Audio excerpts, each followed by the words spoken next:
तो hello guys, कैसे हैं आप सब। उम्मीद करता हूँ बहुत अच्छे होंगे। पिछले चैप्टर 6 में हमने देखा था कि लॉर्ड ने न्यूमैन को ड्यूल में हरा दिया था और उसको काफ़ी पीटा था। काफ़ी उसके फादर ने उसको रोकने की भी कोशिश की, पर वो रुक नहीं रहा था, उसको बस मार ही रहा था। अब चैप्टर 7 में हम देखते हैं कि उसको सोल्जर्स लोग रोक रहे हैं मारने के लिए कि बस डुअल ख़त्म हो चुका है, मास्टर लॉर्ड रुक जाइए अब। और बैरन जो होता है वो भी बोलता है कि क्या ये मास्टर लॉर्ड अपना सेंस खो चुके हैं। और ज़ेवियर सोचता है कि मुझे ऐसा नहीं लगता। फिर लॉर्ड बोलता है कि ठीक है, मुझे जाने दो, मैं ठीक हूँ। फिर एक सांस लेता है, फिर उसे मारना चालू कर देता है। फिर सोल्जर बोलता है कि अरे मास्टर लॉर्ड रुक जाइए। फिर ज़ेवियर अपने मन में सोचता है कि मेरे पॉइंट ऑफ व्यू से ये उसके बॉडी पार्ट को इतना प्रिसाइजली हिट कर रहा है जैसे उसको सारे बॉडी पार्ट में दर्द हो, और उसका फेस इतना काम है जैसे कि ये सब कुछ उसने पहले से ही प्रेडिक्ट कर रखा हो, जैसे कि वो सब कुछ जानता हो। फिर हमें दिखाया जाता है कि लॉर्ड उसे बोल रहा है आसराहन टेक्निक सिखाने के लिए ज़ेवियर को। 15 दिन पहले की बात है ये, डुअल से। फिर ज़ेवियर थोड़ा सा शॉक हो जाता है और फिर लॉर्ड बोलता है कि तू मुझे ऐसा क्या देख रहा है, जैसे कि मैंने तुझे कुछ चुराने के लिए मुझे सिखाने को बोल दिया हो। फिर लॉर्ड बोलता है कि मुझे वही माना टेक्निक सीखना है जो कि सराउंडिंग से माना एब्जॉर्ब करता है। वही जैसे इंडिविजुअल से भी हम माना एब्जॉर्ब कर सकते हैं। मैं सही बोल रहा हूँ? फिर ज़ेवियर बोलता है कि मास्टर लॉर्ड, पर आपको कैसे पता? ये जो टेक्निक है मैंने अभी किसी को नहीं बताया, क्योंकि मैंने खुद इसे फिनिश नहीं किया है।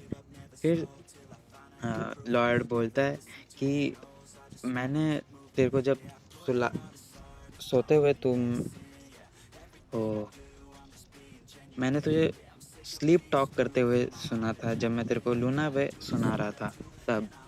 ज़ेवियर सोचता है अपने मन में कि इसका फेस ऐसे ऐसे अजीब सा क्यों हो गया है, और शायद सुना होगा, क्योंकि मैंने उसके अलावा मेरे को नहीं लगता कि ये मेरे टेक्निक के बारे में जानता।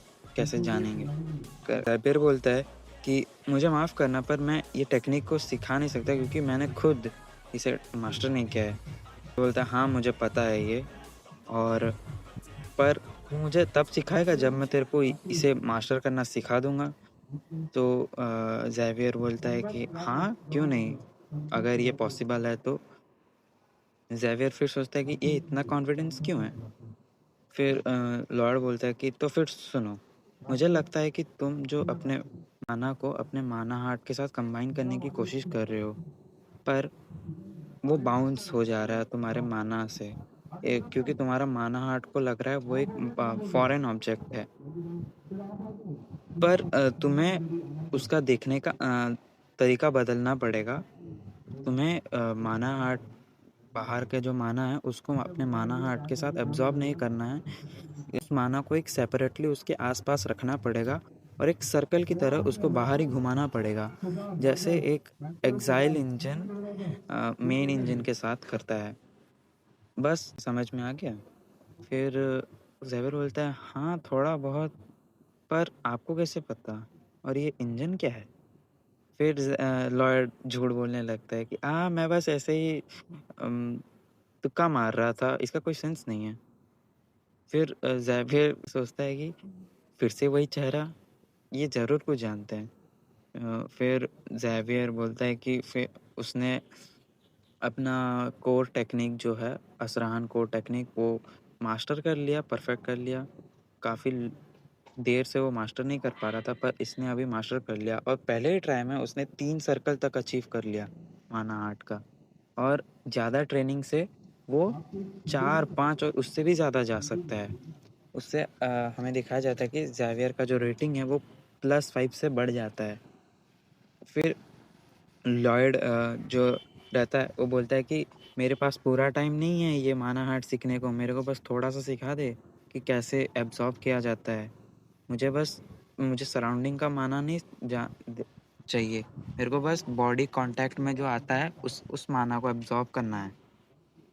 हमें बोला जाता है कि ज़ेवियर ही बोलता है कि मास्टर लॉयड जो है वो काफ़ी ज़्यादा डिटरमिन्ड थे उनके नॉलेज में, और वो ऐसा सोच रहे थे कि वो हरा ही देंगे न्यूमैन को, और वो हरा भी देते हैं काफ़ी आसानी से। फिर लॉयड का जो फादर रहता है वो चिल्लाता है, बोलता है कि लॉयड, तूने मेरा बात सुना नहीं, रुक जा, मैं ये टॉलरेट नहीं करूँगा, किसी नाइट का ऑनर को तू ऐसा डिसरिस्पेक्ट नहीं कर सकता। फिर लॉयड रुक जाता है। फिर लॉर्ड बोलता है कि अच्छा, नाइट का ऑनर माय लॉर्ड, तो फिर आप खुद डिसाइड कर लीजिए उस टेबल के क्लॉथ के अंदर देख के कि न्यूमैन एक ऑनरेबल नाइट है या नहीं। फिर लॉर्ड का फादर जो है वो टेबल के अंदर देखता है, काफ़ी सारे लेटर्स पड़े रहते हैं और वो लेटर्स को पढ़ता है। फिर लॉर्ड है वो बोलता है कि ये जो आप रियल एस्टेट जो डील कर रहे थे, ये वही लेटर है न्यूमैन और टॉडर्स का, और वही टॉडर्स है जो कि आप उसके साथ रियल एस्टेट डील कर रहे थे, और हमारा जो रियल एस्टेट डॉक्यूमेंट्स हैं और फाइनेंशियल स्टेटस है वो सब कुछ इन्होंने बात की है इस लेटर में, वो सब कुछ है इधर। फिर न्यूमैन सोचता है कि ये इसे कैसे मिला, मैंने तो इसे एक दीवार में छुपा दिया था। फिर लॉर्ड सोचता है अपने दिमाग में कि हाँ, ज़ेवियर ने तो इसे बुक में बाद में ढूंढ लिया था, और मैंने पौधों को पिछली रात बोला था इसे ढूंढने के लिए। फिर ये सब देख के लॉर्ड का फादर जो है वो बैठ जाता है, वो विश्वास नहीं कर पाता। फिर लॉर्ड सोचता है कि हाँ, आप तो काफ़ी दयालु इंसान हो, बुक में आपको वैसे ही डिस्क्राइब किया गया है, और कोई भी आपका जो सर है वो डिमांड करेगा ही, पर माफ़ करना, एक काइंड लीडर और गुड लीडर में बहुत फ़र्क होता है। फिर हम देखते हैं कि लॉर्ड एक सजेशन ऑफ़र करता है कि मैं एक डील देना चाहता हूँ, और लॉर्ड का फादर बोलता है क्या, कौन सा डील?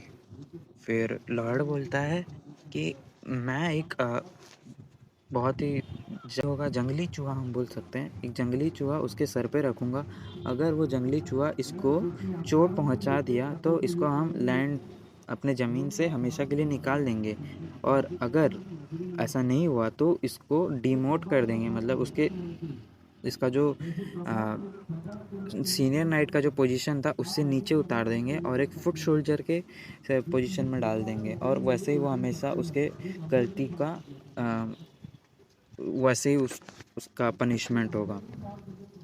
तो सारे लोग बोलते हैं कि एक चूहा हमारे न्यूमैन सर को कैसे हर्ट कर सकता है, मुझे नहीं लगता।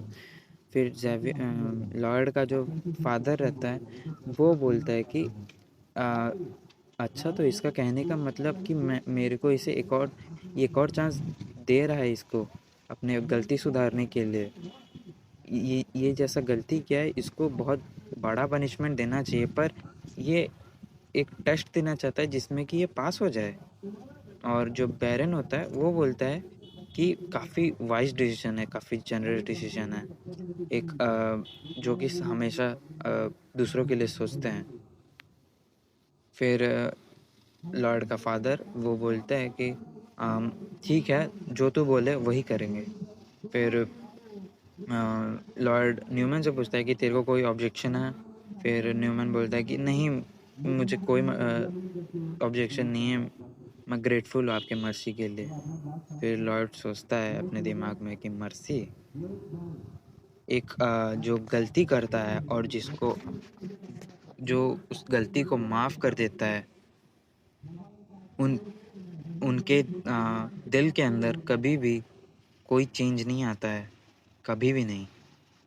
वो बस सोचते हैं कि तुम बस सॉफ्ट हो, बस चालाक और ज़िद्दी और बनते जाते हैं, और एक टाइम में तुम्हारे ऊपर पहुंच जाएंगे वो लोग। फिर न्यूमैन अपने दिमाग में सोच रहा होता है कि तुम ये बारॉन फॉन्तेरा ये रिग्रेट करेगा, मैं अपना रिवेंज लूँगा, इसके सन में इसका बेटा और इसे दोनों दोनों के ऊपर मैं रिवेंज लूँगा। फिर लॉर्ड बोलता है कि तुम ऐसा क्यों स्माइल कर रहे हो लास्ट बार, जैसे कि ये तुम्हारा लास्ट बार होने वाला है। फिर न्यूमन बोलता है कि इसका मतलब क्या है। फिर लॉयड पौधों को उसका रेड सनफ्लावर सीड देता है, फिर उसको उछाल देता है। फिर लॉयड बोलता है best way of forgiveness is to remember there is none. ये जो बात बोला है लॉयड ने, ये काफ़ी ज़्यादा ही कूल बात बोला। और पोदोंग ने वो सनफ्लावर सीड को, रेड सनफ्लावर सीड को खाता है और बड़ा हो जाता है। और सारे देख के वो शॉक हो जाते हैं, लॉर्ड के फादर, मदर, जेवियर, ब्रायन, फिर सारे सिटीज़ के लोग वो पौधों को देखते हैं। लॉर्ड तो चुपके से भाग जाता है और वो न्यूमैन भी देख के शॉक। फिर पौधों जाता है, उसके ऊपर गिर जाता है और लॉर्ड बोलता है तेरे को इस लैंड से निकाला जाता है। चलो, एक एक सड़ा हुआ एप्पल तो निकला इस ज़मीन से। तो गाइज, ये था हमारा चैप्टर 7 ग्रेटेस्ट स्टेट डेवलपर का। उम्मीद करता हूँ आपको मेरा एक्सप्लेनेशन अच्छा लग रहा हो। कभी हो जा रही होगी तो प्लीज़ कमेंट में बताइएगा, मैं उसको सुधारने की कोशिश करूँगा। सब्सक्राइब कर देना, लाइक कर देना, और तब तक के लिए बाय बाय।